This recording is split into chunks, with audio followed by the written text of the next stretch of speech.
Dude, if I don't have 1 million subscribers when you see this video, my entire life has been a failure. I hope I have 1 million subs. I better have 1 million subscribers when you guys see this.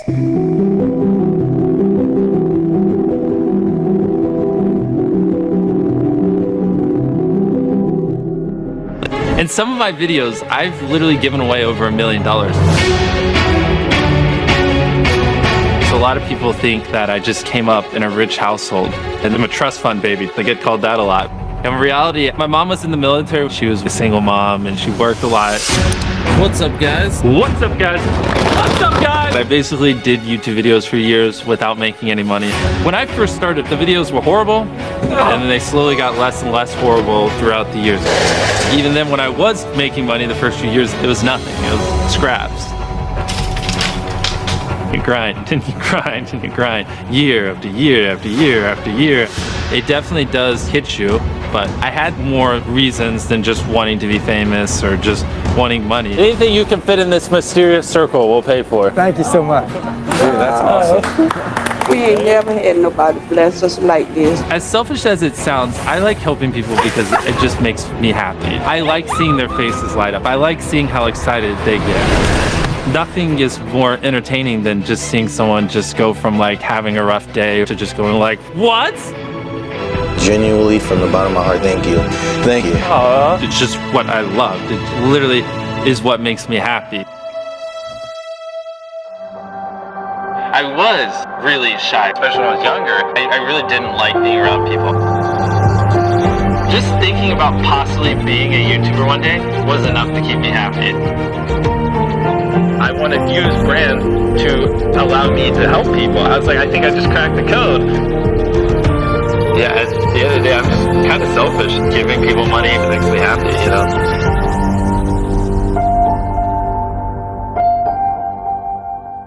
Actually, as an answer to what is the best advice someone ever gave you, you said, you're crazy until you're successful, then you're a genius. 100%. All along the way, people gave me so much advice on why I shouldn't be doing that.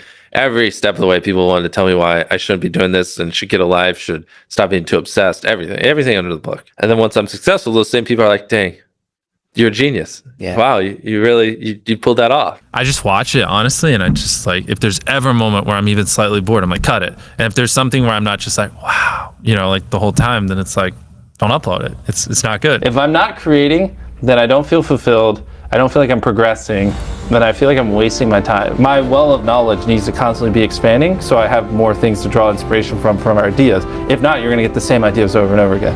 So it happens for a lot of creators. That's why their videos are repetitive and always the same thing, because if you're not constantly learning new things, then your ideas are just limited to what's in your head and eventually you're gonna drain it. It's a lot of testing. So we usually edit a video like, you know, 5 or 7 times. What would you say to creators that are getting started? I mean, do you think that it's still possible to start a channel on YouTube in 2020 and be successful, or is it? It's funny you saying that to me because I know you know the answer to it. Yes, it's obviously it is. And the thing is though, you know, with the videos I was making when I was a smaller creator, I genuinely felt like, you know, the algorithm hates me or this is unfair. But I just wasn't making content that deserved to get views. I don't know a nice way to put it. So I'm glad I'm talking about myself, because anyone else I feel bad. But the videos sucked. Like, I mean, you just look at the retention graphs. People would click off at the beginning. People didn't know sometimes what they're clicking on. And like, if I wasn't retaining a viewer, just why would it make sense for you to promote it? Like, why would you promote a 10-minute video that people watch on average 1.5 minutes? It just doesn't make sense. But if I don't have what I have in my head, then I would say just fail. Like, just a lot of people get analysis paralysis and they'll just sit there and they'll plan their first video for 3 months. And I'm any of you listening, if you, especially if you have 0 videos on your channel, your first video is not going to get views, period. It's not. Your first 10 are not going to get views. I can very confidently say that. So stop sitting there and thinking for months and months on end and just get to work and start uploading. Like, all you need to do is, this applies to people who have not uploaded videos but have dreams of being a YouTuber, is make 100 videos and improve something every time. Do that. And then on your 101st video, we'll start talking, like maybe you can get some views, but you know, your first 100 are gonna suck. Almost every podcast I feel like you've been on, or every time you talk about YouTube, you always talk about how you reinvest everything back into the channel. Literally everything. And I think spending time with you here, what I noticed is that's actually not just money, it's time. Yeah. You also reinvest all of your time. You gotta live and breathe it. Yeah, you invest all of your time into it. And I think that's something that is beneficial of being where you are, is that you have that ability. And then also the concept of hiring is just so that you have more time to invest. Exactly. I think I just had the blessing of finding what I loved at a young age. So like, because to get to this level, it takes, a decade. Most people don't find what they love till their young 20s, so they'd be where I'm at in their 30s. I just lucked out and found it when I was really young. I mean, people can make excuses all they want and say it's just luck, or say, it is a teachable skill, it's a learnable skill. You can study your way to consistently make viral videos, no matter how small your channel is, even if you have 0 subscribers. Man, you're about to make me just start a college class here on this.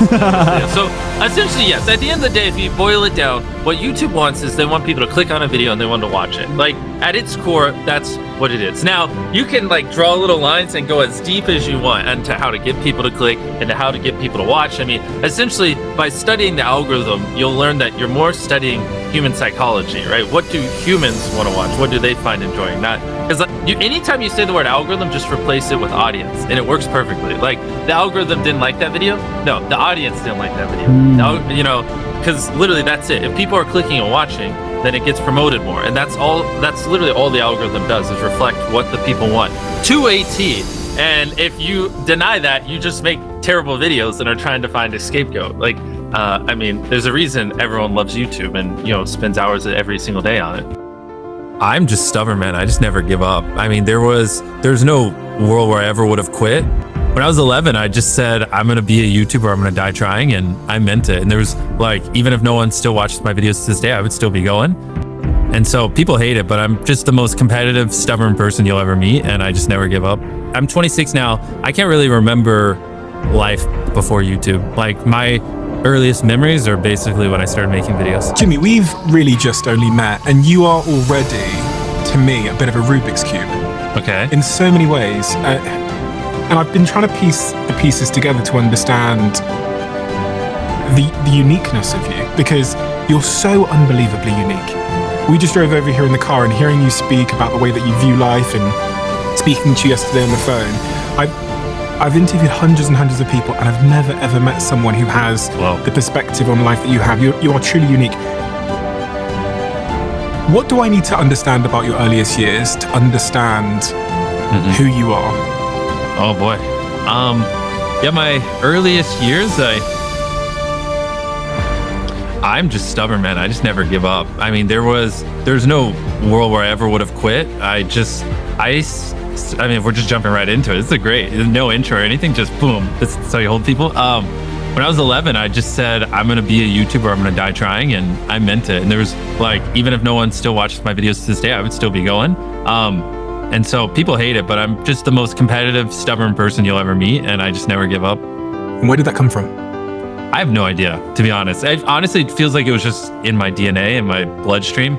My mom hated it growing up. We'd always argue, and like, she has this thing where like, once Jimmy sets his mind to something, he just never stops, and it would always piss her off because when it was YouTube and she wanted me to be studying or things like that, but I really don't know. It's just always been how I am. And I think a lot of people have these weird tendencies, and they tend to like try to like unlearn them. And like, I had phases in my life where I was like, am I too extreme? Like, people are very intimidated by me because I just am so obsessed with work and I'm so all in, and like, is this like unhealthy? Should I try to be more like a normal human? And especially when I was a teenager, it's a lot easier.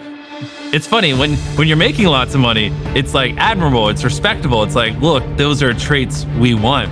But when you're not successful, you're a lunatic when you have all these traits. And so back then I'd occasionally be like, man, like, should I try to be more normal? But I just could never do it. Anytime I tried to, I mean, I've mentioned this before, but one of the like things that like I have a memory of that like really is burned in my brain is like, people one time, like a high schooler told me when I was in middle school, like, all you do is talk about YouTube. Like, do you like know how to do anything else? Like, you're just like a freak. And I tried to like watch South Park, because that's what a lot of people in my school watch to fit in. And I just couldn't. I was like, this is such a waste of time. I could be working right now. And I tried to do all these things to like fit in. And I eventually just like stopped talking because I just didn't relate to anyone. And people used to call me mute. Like, one of my teachers literally asked like, if I was mute, like, because that's how little I spoke, because no one in the school I went to was entrepreneurial or wanted to build businesses, and I just didn't want to do anything else. And eventually I started to succeed, found other lunatics, and now life's great. But I like to tell this story when I'm on podcasts, because if you have a younger viewer who's in that same spot, you're not the problem, it's your environment, and you just gotta put yourself in a better environment. What about your parents, mum and dad? You talk about your mother a lot. Yeah. No, I don't. I didn't get it from them. Well, what influence did they both have on you? Well, I don't really talk about my dad much. That's, a long story. Don't need to get into it. But my mom, honestly, it's great now. Me and my mom have a phenomenal relationship, but on the come up, it was pretty rough, because in 2008, they were over leveraged. So we literally went bankrupt. And so they had properties that they used to get other properties. And then when everything collapsed, they lost basically everything. And so my mom was working 2 jobs and, barely getting by. And so I didn't see her that much, because when I was coming home from school, she was doing her second job. So it was a lot, because she was the single mom raising us. She's working all the time. I don't talk about a lot of this. I have Crohn's disease, so I was very sick growing up. My brother also had issues as well. And so, we're not the healthiest kids in our teenage year. She's just trying to get by and take care of us. And then, she comes home and she just has this brat that's being annoying and I want to be a YouTuber. And she's just begging me. Sometimes she would literally cry and beg me to do homework. And I was like, I didn't mean it in a mean way, but even one time I literally told her, if you want my homework done so bad, why don't you just do it? That's what I told my mom. What am I doing? I don't know. I was just like, I don't care. I just want to be successful. I want to build businesses. And so it was bless her heart. Luckily it worked out. So now I spoil her. She's great. She has her second home. Anything she could ever want, she has. And so the first thing I did was start paying my mom, take care of her once I started making money, because she gave everything to get me where I am. And I wouldn't be where I am now, but it was like me and her spoke different languages when I was younger. She didn't want me to end up like them, and get screwed and not have much money. And the path I was going down was just basically oh, I'm going to be a homeless drug addict. And her brain couldn't compute the world I saw, and my brain couldn't compute the world she saw, and it was constant friction. Who was looking after you then? If she was busy working and you were at home and your dad's not around, who takes care of you? I just, me and my brother, we were just there. I was just making videos. You're making videos? Yeah. What age did that start, the videos? I started at 11. 11. Yeah. So I'm 26 now. I can't really remember life before YouTube. My earliest memories are basically when I started making videos. You said earlier you don't talk about your dad much. Yeah. You don't have to tell me about it, but why don't you talk about your father much? Don't worry about it. I know your mum has spoken about him before. Yeah. And it was a bit of a tumultuous relationship. Yeah, exactly. They didn't have the best relationship. That's a topic for another day. Honestly, kind of a sour way to start it off, but yeah, my mom is great. I love my mom. She used to cry asking you to do your homework. A lot of things. She would cry because I wouldn't put money away. When we started making money, she thought it was too risky. And the thing is, nothing she would say was unreasonable, right? Looking back at it, she was perfectly reasonable in what she was doing. I'm just a deranged lunatic and was way too obsessed with building the business and way too all in. It's very cute. One time she, when we had, I don't remember, some month where made $100 grand, and I'm like, okay, perfect. Now I can spend $100 grand this next month on videos. And she took 5,000 of it and put it away for me in my own bank account without telling me. But in case, I ever went, was over leveraged or went bankrupt like they did. And I found out about it. And she's like, please don't take this money. Just let me set aside anything. Stop spending everything on videos. And I was like, no, this is perfect. Now I can spend more. This is awesome. Thank you, Mom. And but to me, I don't really feel risk. If anything, risk excites me, and I have very high threshold for it. So yeah, we literally weren't communicating the same language. But I don't remember what age it was, but eventually after I took enough risks and figured it out, my mom just said to me, you know what? I'm going to trust you. I have faith. And everything got so much better after that point when she stopped staying up all night worrying about me and worrying whether or not I was making the right decision, when she's just like, Jimmy, I trust you. I know this, you think about this all day. I'm going to just follow your lead. And our relationship has been, perfect ever since that. If I'd asked 10-year-old Jimmy, how are you doing? What would he have said? 10, I don't know. But if you asked me at 12 or 13, I probably would have been like, fuck. Like no one watches my videos. I just really want to be a YouTuber. I gotta make this work.